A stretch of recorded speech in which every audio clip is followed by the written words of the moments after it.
Hey guys, this is AB and welcome back to AB Tech Tips.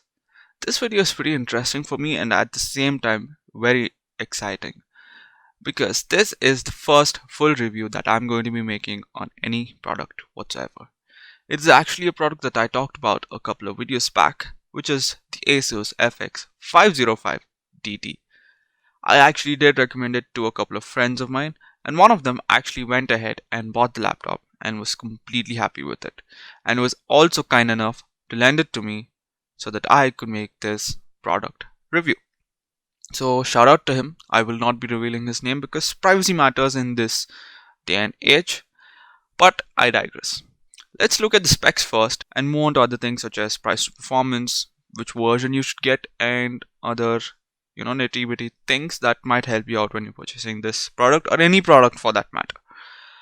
Anyway, this particular laptop comes with the Ryzen 5 3550H mobile processor. Yes, I know that the 3000 series of mobile processors are not the greatest, but for the price reduction that it comes with compared to an Intel laptop with an i5, it is honestly a no-brainer. It is a great value for the money. It honestly is not the best when it is compared to the Intel's i5 side of things, but it gets the job done. And if you're not a heavy user, for example, you want to do complete video edits on the laptop, you are going to be completely fine. It handles multitasking pretty well. It handles slight productivity tasks, for example 1080p or 720p video editing for your YouTube channel. Maybe it is going to be fairly good enough.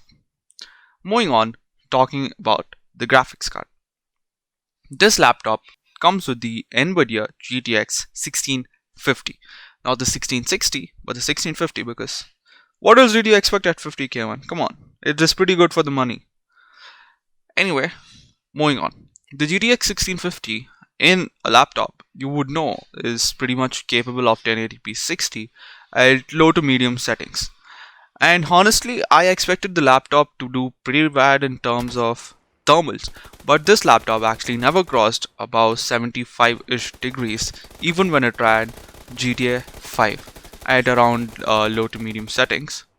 It's a jumble. Everything was not low. There were a few things that were set to medium, few things set to low, but I could not get the screen capture of it because for some reason the entire screen was not captured. It was only the MSI Afterburner overlay that was captured, and it is honestly disappointing, and I did not catch it at the right moment. And now the laptop is back with my friend, but I digress. This is not a vlog, dude, come on.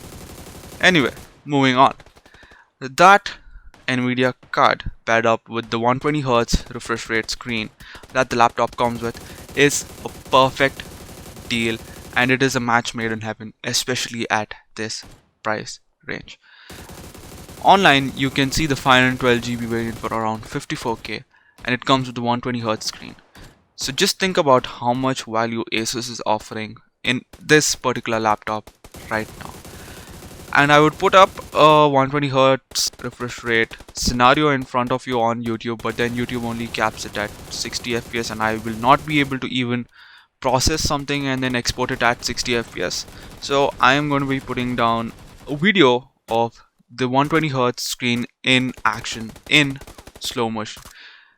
And believe me guys, when you compare a 120Hz screen right next to a 60Hz screen, it is completely mind-boggling to see how much better the jump from 60Hz to 120Hz really is.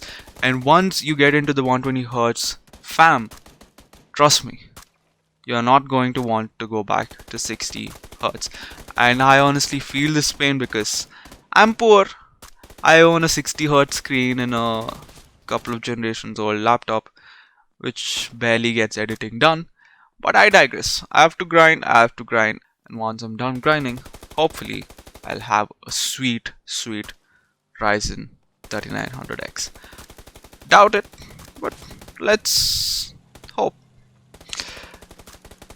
Anyway, moving on. As you guys can see, the 120Hz refresh rate screen looks beautiful. Gaming on the screen is obviously gonna be a complete charm, as you would expect out of a 120Hz screen. If this particular graphics card were the GTX 1660 at around 60k, trust me, I wouldn't have recommended anything else other than this laptop, regardless of what your budget is, unless you're an Apple fanboy and wanted the Mac OS for some reason. Mac OS is not exactly inferior, it is just completely overpriced in my opinion. Anyway, I digress. Moving on, let's talk about some of the more visual aspect of this laptop. So this laptop comes with a beautiful RGB infused keyboard. It is honestly beautiful to look at. Some of the keys did have like color shifts. For example, when the entire keyboard was put onto a static blue color, some of the keys such as the question mark / key had a bit of a greenish tint, and so did the F10 key. It is honestly, not going to be that distracting, especially if you put it on different modes such as the strobing mode, the fast mode, static, and there's also the color cycle mode. It is honestly pretty beautiful to look at. Typing on this laptop is not going to be the best experience because it is honestly not a mechanical keyboard. It's not going to give you the same feel. But I can say that if you were to get this to get your job done, for example, you're a college student and wanted to type out an essay or wanted to type out something or the other, this is going to be pretty decent for you guys. And I can say that the typing experience is honestly passable, especially for the price range that it is coming in at. Next, let's talk about the I/O options that it comes with. It comes with 3 USB ports, one Ethernet port, a charging cable obviously, and a headphone jack. Apple.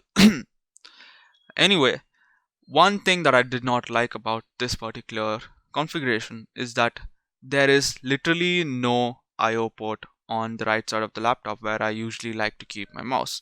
And that might sound like it's nitpicking, and at this point it honestly is, but then it would have been nice to have a USB port on the right side to connect in my mouse and then just plug and play. That is one thing that I found really weird coming out of this laptop, but I don't think it's going to be an issue for a lot of people either way. Moving on, let's talk about the different variants that this laptop comes in. It comes in with a 512GB SSD variant or a 256GB SSD paired with a 1TB hard drive. The 1TB hard drive plus the 256GB SSD variant is for some reason more expensive than the 512GB SSD version, and that is really not how it should be, but that is how it is. So I totally recommend that you guys go for the 512GB SSD variant instead, and you could save the extra 4,000 bucks and get a 1TB hard drive on top of the 512GB SSD that it already comes with, and you would be great to just plug and play whatever you want to do, any productive tasks that you want to do. This laptop is going to handle it completely smoothly, and because of the 512GB SSD that it comes with, your apps are going to load that much faster. It can even handle a few games if that's what you want to put onto it, but that is completely up to you guys. Anyway, that is basically the two variants that it comes in. Last but not least, let's touch on the topic of where you should get this product. Amazon, Flipkart, offline. Amazon currently sells this product completely over the place. For example, during the end of November, it was on sale for around 58k. During the second week of November, it was on sale for 52k. It is honestly all over the place. So I would totally suggest that you wait for a particular sale or something and then get the laptop, or you go the offline route. My friend went on to the offline route and got it from this place called Supercomputers and Laptops. I completely recommend them. I have been a customer of them for a couple of months now, and I'm also trying to get in my friends to buy any products that they want related to computers, of course, from Supercomputers and Laptops. So shout out to them. They fixed up my friend, with this laptop for just 51,000, and that is honestly a great deal over Amazon and Flipkart and what it is offering this laptop for. So kindly do check out the offline places, but at the same time do be mindful of the black market, the gray market issues that are prevailing in the offline market of computer hardware.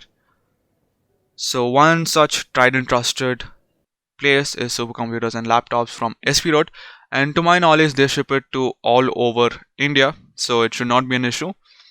So you can get in touch with them. I will put down their contact details down below. Anyway, I hope you guys enjoyed this video, and if you did, please do consider hitting that thumbs up button and also subscribing. It truly motivates me to keep the channel going and put out new content as and when I can. Anyway, I'll see you guys in the next video. Have a great life, guys, and feel great joy.